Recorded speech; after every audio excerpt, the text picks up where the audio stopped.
So, Cap, good morning. Guten Morgen. digging the eyeglasses this morning, huh? Thanks. Yeah. So I started. These are blue light glasses Okay. because I'm spending more time on the computer these days and in front Yes, of the you are. screen, and Yes. I've been getting these headaches later in the day, and these glasses seem to be really helping. So, how much time since you've retired are you now spending in front of a computer, talking to folks like me and talking to mentees and things like that? How much of a 9 to 5 thing is this now? They're probably I don't know, 3 to 4 hours Wow. in front Okay. of a computer every day.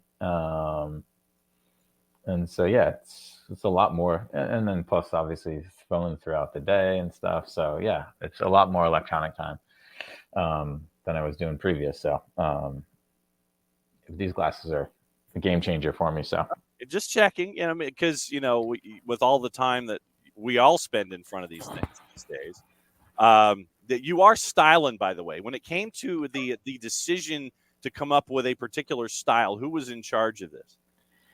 this was the only one that the company that I looked at offered. So it was a really easy choice, John. Wow, they're like take it or leave it. Yeah, I get my sunglasses. I don't buy expensive sunglasses because I sit on them, I leave them Yes. places.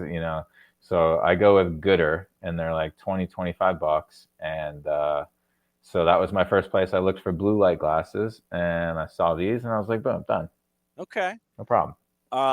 We have questions for you in the Twitch pitch that we'll get into as we go here this morning. Let's go back to. So let me ask you this: since I was talking about San Diego FC and their new branding, how much time do you get to spend in branding meetings to try to figure out what the footprint and the discussion and the impact of RIFC is going to be these days? Not many right now, thankfully. Okay. A lot before we completed our crest and colors and stuff. So now we've got a full team assembled. Mm-hmm. That's their job, not mine. Yes. Yeah. See, as always. As always. And how much have you learned about the business side of soccer since you've been a part of the RIFC administration? How much have you learned about different aspects of stuff that you knew about but you didn't know a whole lot about? Yeah, a decent amount. And it's been fun to understand and to learn, and most of it. It's also extreme amount of headache sometimes of just so many moving parts and how much bureaucracy and red tape there is to get things done, to get a stadium built, and get partnerships, and get help from the city and state. And it's just it's a lot. And so yeah, it's Yes, it is a lot. But I did notice in video that there are some rather large beams that were being put in place. And that's another cool milestone for everybody up there at RIFC. It is, yeah. No, it was exciting because we had to pause there for a little bit while we sorted some things out, and now we're full go back at it. So, which is phenomenal. It still puts us on track to open in 2025. So, yeah, that was a big milestone. So excited about that, and I think it becomes more real for um, society up in Rhode Island when they see the stadium actually starting to go vertical. Did you sign the beam after it was placed in the ground? We did have some season ticket members go over and sign, but I did not go up to sign.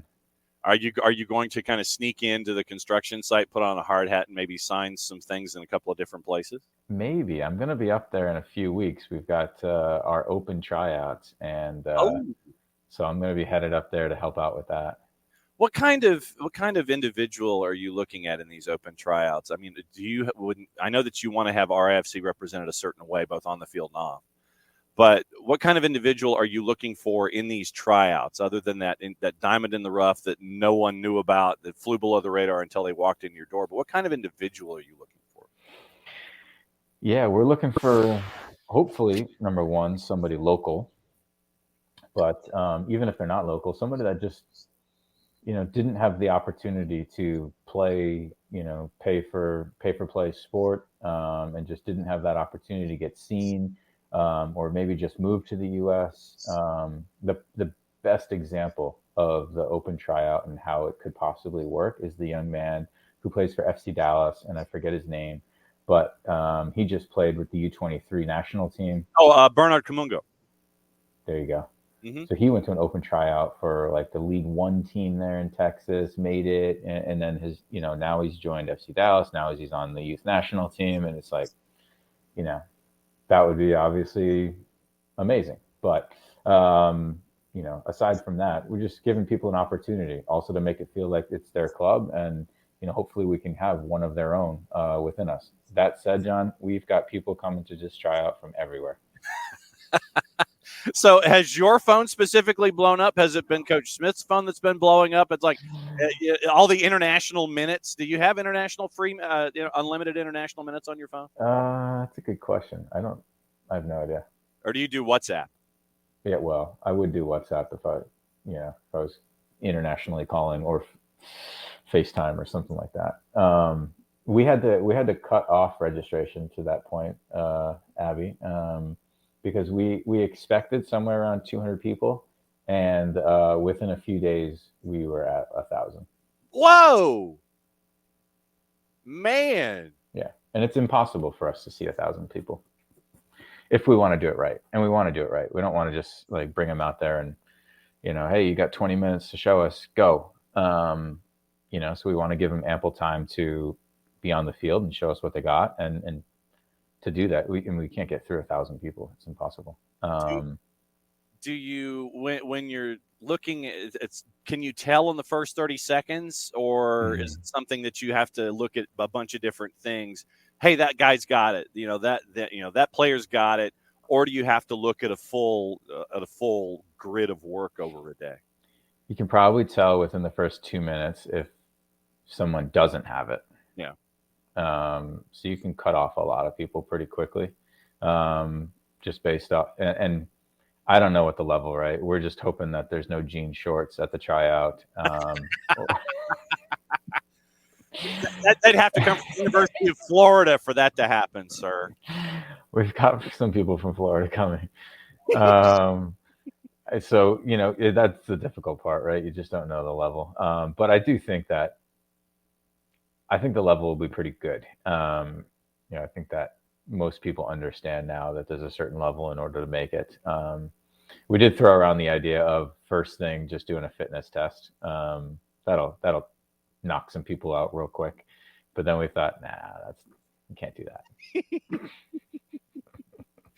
If somebody shows up in jorts, you realize you have to take a picture. Totally. I'll take a picture with them. Yes. Yes. Totally. That was definitely how to. I'm looking forward to seeing how that all of that come across on social media. Last time Atlanta United had a home match, you were here, and you got to hammer the spike. What was that like?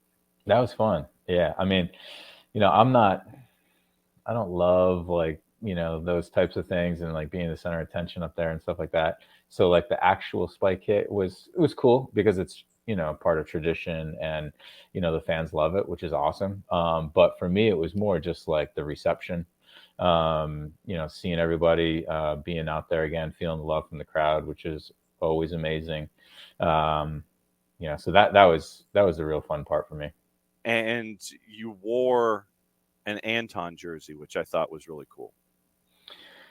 Yeah, thanks. I was always going to wear it.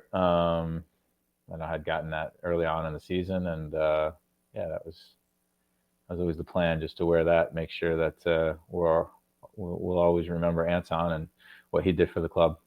No doubt. Abby wants to know, how did you enjoy the filming of the new promo? Yeah. There might be a new playoff promo. Oh, whoa. Wait a minute here. Hang on. I've got to do this then.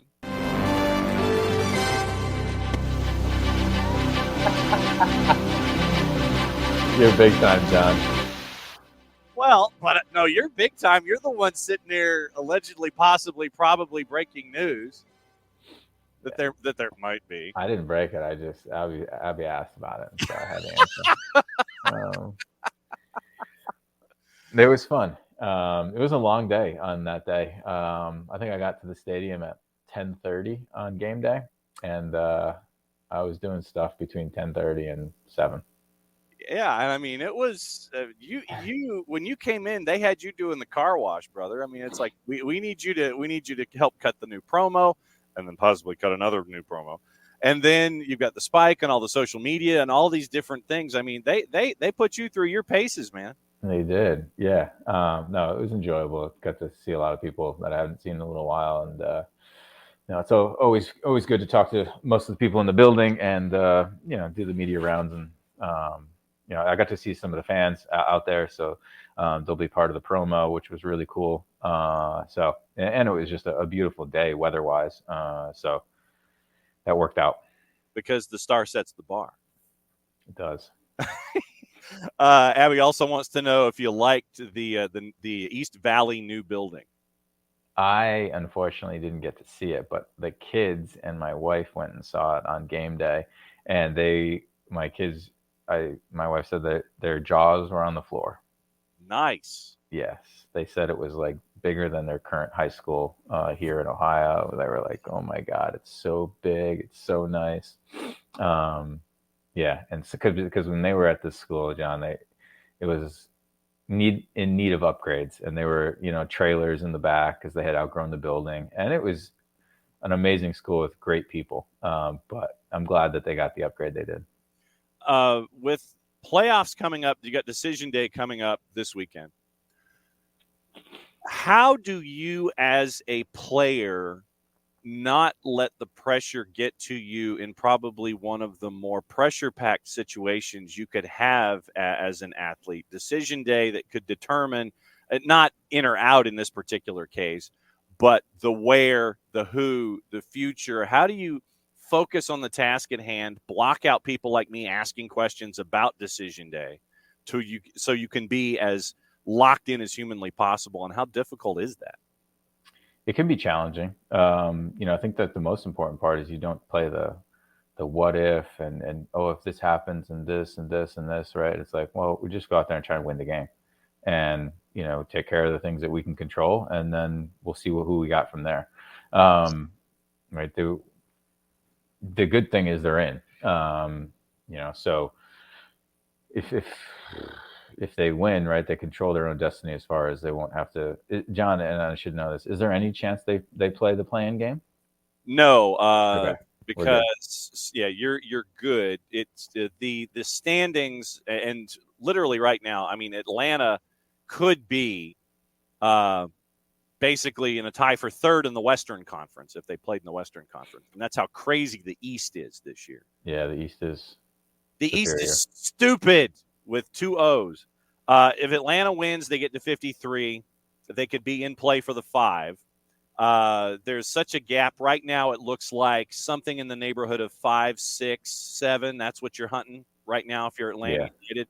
Montreal is 8 at 41, so that's your play-in, and no one south of the in the play-in function could be any higher than 43. So it's looking like 5, 6, 7, which means it would be something along the lines of the 2, the 3, and the 4, Orlando, Philadelphia, and some team there in Central Ohio. So it really does not matter as far as like you're not going to get 2 of the 3 home games. Like you're going to get the 1. So it's just about who you play, and your result isn't the only factor, right? It's some of the other results. So, I think that, right, the best thing about these big games is these are the games you want to play in. These are the games you've been hoping to play in all year, right? Like these are the games that are easy to get up for and get motivated for, right? It's the middle of summer midweek games that can be challenging, when it's the grind. But hey, this fall weather and this time of year, like this is prime time games. Like these are the games you miss playing in as a pro. So for me, it's more like you embrace that pressure because that's what you want to have that. You don't want to be sitting on your couch with no pressure and no season to play for. When you're talking to mentees, how many conversations do you have about embracing the pressure and handling it in that appropriate manner and not letting the pressure take advantage of you and you get to use it as a positive? Yeah, we always try and redirect and reframe pressure because we talk about who's got the most pressure on them. Players, the best teams. Why is that? Because they've earned it. They've shown that they are good players and good teams, and they've played to a certain level. So now people expect them to play to that level. So if you're feeling pressure, you've done good things in the past to earn that pressure, right? And so you should feel proud of yourself that you've got pressure on you, because if you had no pressure, that means people don't expect anything of you, and that means that you haven't done enough in the past to warrant that pressure, right? So you try and flip it around and say, hey, this is actually a good thing that I've got the pressure. And then we talk about Tiger Woods. He used to say that if he didn't feel pressure, he didn't play as well. Like he thrived off a little bit of pressure because he knew, okay, I need to play well today. I've got a little pressure on myself. Like it matters to me, and it's important that I play well today. And so then he used that as like a motivating factor. So we talk about those types of things, just reframing it. Because you mentioned something like that, and I think that you get that, for lack of a better phrase, it's almost like an emotional pushback where it's that emotional challenge in a situation like this, where you go into a situation, and the importance of the situation gives you that little extra burst of understanding what's going on here, and what you do with that little extra can determine, taking that extra step, being that little bit more successful than you would have been in the situation if you're just kind of like, yeah, okay, we're a 5, we're a 6, doesn't matter. We can just go in, kind of do our thing. Yeah. Totally. Yeah. And you need to use every little bit that you can, right? That motivating factor is important. And whether that's external or internal, you need to use it. And yeah, every game means a lot. You don't know how many more games you got, and these are the big games you want to play. And does that mean, right? I always think back to 2018. Our last regular season game was a big one. Yeah. Right, we were playing for the Shield. I think in Toronto, and we got our butts kicked, and but I do think that if we didn't lose that game, would we have had the same mentality and the same focus and motivation to go in there and really prove something in playoffs? And I don't know. So yeah, it's crazy how things work out sometimes. What was the match that you've had the most self-imposed pressure that you played in that you can think of? That you put the most pressure on yourself to perform in a mega important situation? Yeah. Was it an MLS Cup? Was it something in college? Was it? No, I think it was either first game of Olympics or it was. Normally, I would say a World Cup qualifier. Yeah, maybe a World Cup qualifier. I didn't start too many World Cup qualifiers. I did start a few, and I came in against Mexico in a World Cup qualifier in Columbus. But I guess the build-up wasn't as much because I wasn't starting. But those games, you think that's got more pressure just because you're representing the entire country and like everyone that plays soccer in the country, and playing for them because they wish they were in those shoes, right? And even at the Olympics, representing the whole country back home, like not feeling like you don't want to let them down, that you're representing all the soccer players out there. I will say that as far as MLS is concerned, I felt more pressure in my last MLS Cup than I did my first MLS Cup. Understood. And I think probably because the older I got, the more I realized this could be my last chance. This is probably my last chance. And I even thought that with Columbus. So, definitely there was a tremendous amount of pressure going into the MLS Cup. And because in that kind of a situation, you're locked into that idea of, will I ever be back here? And that notion of, okay, I've really got to put everything out there. This might be my last time. But then there's that balance of throwing everything you have. I mean, all your hate, all your love, all your effort, and then almost being out of control as opposed to being in control of the situation, knowing the importance of it. I mean, that's got to be a delicate balance of trying to stay in control with all of this energy and trying not to be out of control with all of that energy. Totally. And, when I think back to MLS Cup 2014 in Columbus, I remember the first 15 minutes, we had some tackles from players on our team that were like borderline red cards in MLS regular season.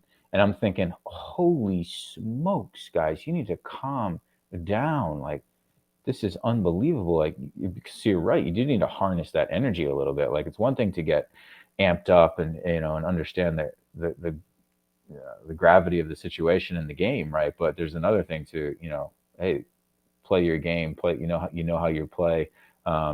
Just go out there, you play to your strengths, and control some of that aggression and adrenaline, because that's important too. Because I swear we could have gotten a red card in the first 10 minutes, and then that would have really hurt us. So with your mentees, do you talk about that harness? Because I imagine that when you're either looking at film or you're there in person and you're seeing them running through their paces, it's probably more of a controlled environment. But when you get to look at them, I guess, on tape or however you get to look at it, or in a game state, you might see things differently when it comes to that energy and harnessing it and channeling it in the right direction. Do you have those conversations as well about, hey, I saw this, maybe you need to kind of tone it down a little bit here to learn from it? Do you have those conversations too? Body language is definitely a big one that we talk about, right? And a lot of harnessing things is your body language, not only to teammates, to referees, to coaches, your own body language. So for sure, and some of which is independent, is player dependent, right? There's players like myself that were very low key to begin with. No. So I needed sometimes that, hey, get going here, let's go, fire it up here. But then you've got like Leandro, and you're like, dude, freaking dial it down, man. Like, or Brad, right? Where Brad's like, on his sixth espresso right before the game. Wow. And you're like, dude, would you chill the hell out, right? So you have to find out, right? And you want players that you don't want to play emotionless out there. And if guys really need to play with emotions and adrenaline and stuff, you don't want to dial it down too much, right? You don't want robots out there, and you need guys to play to their strengths. So we try and find that balance for sure within the individual. But at the same time, for someone who's low key, there's got to be that moment that you judge. You can't just sit there and flip a switch and people sit there and go, holy ish, Parky's, yelling his head off here. You've got to be almost calculated, I would think, as someone who is a captain, who's in control and is low key, about when you punch that button to sit there and get everybody's attention, though. Yeah, for sure. And then that's the best way to get people's attention, right? Is because you're not doing it all the time, right? The guys that do it all the time, you're like, it doesn't mean as much. Yeah. So that's the benefit to it. But, and a lot of it is more just internal, right? You don't have to show the entire group that you're amped up, ready to go, right? But if you've got it internally, right, and you're feeling it and you're ready to go and you got that fire lit, then, that's most important. When did you learn to control or understand your own body language about the importance of, okay, I need to show this here. I need to be this vociferous at this point. I need to be this emotional here. When did you get to harness your body language to understand its importance and how it can relate to others? Yeah, it took a while. I think that I've always been a pretty positive teammate and everything, but I still probably underestimated how much body language, how much just routines and habits that you're doing can influence other players. Particularly when you're one of the better players on the team, right? There's guys that are watching and learning and trying to emulate you, and at all times, and you don't know that.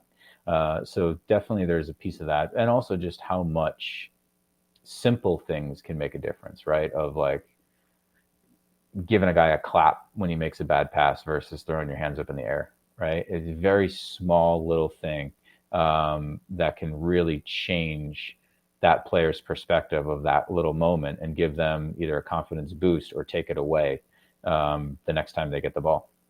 I just have this vision of you busting out the hairdryer. Literally, it's like knowing you as I've covered you and I've known you, and then all of a sudden you bust out the hairdryer in like the locker room or something, and just this vision of rah, and people sitting there going, "Damn, man, okay, I get your point, but you got it. You've got to find the right moment for those kinds of things." Yeah, for sure. When was the last time you busted out the hairdryer as a player? The proverbial hairdryer. No, yeah, just you're sitting there and you're just like, Wah! Oh, I don't know. Man, I don't remember. I would assume sometime in the playoffs that run. Yeah. Or actually probably, definitely 2019, there were many times actually. Okay. Because that season was full of moments that needed aggression. How are you spending decision day, sir? I'm actually going to the Crew game here with the family. I think they're playing Montreal. That is true. That is accurate. Yeah. So yeah, I'll be going to the Crew game with the fam. There you go. Now, when you go to the Death Star, how many hands do you have to shake, or do they have the special Michael Parkhurst entrance where you can kind of go to your seats and go to your booth? Here in Columbus? Yeah, when you go to lower.com, you go to a game there at the Death Star. Do you get recognized and stopped every 20 feet? Hey, Michael Parkhurst picture. Hey, Michael Parkhurst picture. No. Every now and then I'll get recognized, and but usually wear a hat and go incognito and stuff. But I don't get recognized up here in Columbus as nearly as much as I did down in Atlanta. But we are guests of ownership here this coming weekend, so we'll be in a fancy suite. Oh, well, yes. Hello. So the gentlemen in the family are going to be in the suite of the ownership, perhaps. Yes. Of the Crew 96. Yes. So it would be an interesting experience, Mr. Parkhurst, who's part of an ownership group himself, and they're having things smashed into the earth to prove that there is stuff going on in Rhode Island, and there's things being built, and there's progress, and we enjoy progress. And we always enjoy catching up with Mr. Parkhurst as he is turning into a mogul. Exactly. I did laugh out loud, by the way, about 2008 Superliga champion. Yeah. Shooter McGavin is our resident New England Revs. And Shooter wears, you mentioned wearing hearts on sleeves. Shooter is less than pleased with the current state of affairs in New England and lets us know about it with colorful metaphors on a daily basis. Yeah. I understand. I understand. That's all I'll say. Well, you've got options starting next year. I'll just throw that out there.